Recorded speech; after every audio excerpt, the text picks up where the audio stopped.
Form 15G और form 15H के provisions के बारे में जानिए। इनकम टैक्स एक्ट 1961 की सेक्शन 194 के अनुसार जब बैंक, कोऑपरेटिव सोसाइटी या पोस्ट ऑफिस किसी व्यक्ति को 40,000 रुपए, सीनियर सिटीजन के लिए 50,000 रुपए से अधिक ब्याज का भुगतान करते हैं तो 10% की दर से TDS काटा जाता है। Central board of direct taxes द्वारा 29 सितंबर 2015 को जारी नोटिफिकेशन नंबर 76/2025 के अनुसार फॉर्म 15G और फॉर्म 15H ऑनलाइन जमा किए जा सकते हैं, जिससे TDS नहीं काटा जाएगा। अगर कोई व्यक्ति पैन प्रदान नहीं करता है तो TDS की दर 20% होगी। यदि कोई व्यक्ति चाहता है कि उस पर TDS न कटे तो उसे फॉर्म 15G सीनियर सिटीजन नहीं होने पर या फॉर्म 15H सीनियर सिटीजन होने पर भरकर बैंक, कोऑपरेटिव सोसाइटी या पोस्ट ऑफिस को 7 अप्रैल और 30 अप्रैल से पहले देना होगा। फॉर्म 15G और फॉर्म 15H में कुछ बदलाव किए गए हैं। पहले असेसी को ये साबित करना होता था कि उसकी टोटल इनकम टैक्स के दायरे में नहीं आती, इसलिए TDS नहीं काटा जाएगा। अब संशोधन के बाद असेसी को अपनी अनुमानित टोटल इनकम का विवरण देना होगा और यह साबित करना होगा कि वह टैक्सेबल नहीं है। टोटल इनकम में सैलरी, इंटरेस्ट, रेंट और कैपिटल गेन शामिल होते हैं, जबकि provident fund, public provident fund और टैक्स फ्री बॉन्ड्स इंटरेस्ट की डिडक्शन की अनुमति नहीं होती। नोटिफिकेशन नंबर 76/2016 दिनांक 29 सितंबर 2015 के अनुसार अब फॉर्म 15G और फॉर्म 15H ऑनलाइन जमा किए जाएंगे।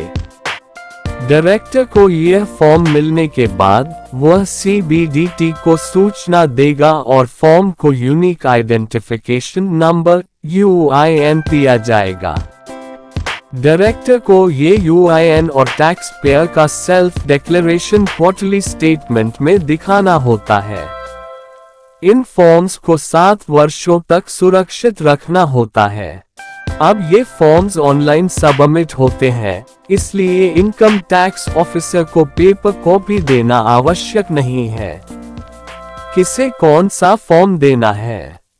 Form assessee section form 15G individual senior citizen नहीं, section 197(a)(1)(a)(1). Form 15H individual senior citizen, section 197(a)(1)(c). यदि बैंक नेट बैंकिंग की सुविधा देता है तो इंटरनेट बैंकिंग में लॉगिन करके ए फिक्स्ड डिपॉजिट मेनू में जाकर फॉर्म 15G और 15H जेनरेट किए जा सकते हैं। फॉर्म 15G और फॉर्म 15H TDS कटौती को रोकने के लिए होते हैं। यदि आवश्यकता न होते हुए भी फॉर्म भरा जाता है तो असेसी इंटरेस्ट और पेनल्टी के लिए उत्तरदायी होगा। फॉर्म 15H यदि असेसी की एज 60 वर्ष या उससे अधिक है तो सेक्शन 197(a)(1)(c) के अनुसार कुछ इनकम पर TDS नहीं काटा जाएगा। ये फॉर्म केवल सीनियर सिटीजन द्वारा ही सबमिट किया जा सकता है। असेसमेंट ईयर के दौरान अनुमानित टैक्स पेबल नील होना चाहिए। यदि असेसी ने एक ही बैंक की विभिन्न ब्रांचेस में डिपॉजिट्स किए हैं तो सभी ब्रांचेस में फॉर्म 15H देना होगा। उदाहरण, यदि मिस्टर ए ने बैंक ऑफ इंडिया की अहमदाबाद में 5 लाख रुपए और मुंबई ब्रांचेस में 5 लाख रुपए जमा किए हैं तो उन्हें दोनों ब्रांचेस में फॉर्म 15H देना होगा। फॉर्म इंटरेस्ट ड्यू होने से पहले सबमिट करना चाहिए ताकि TDS न काटा जाए।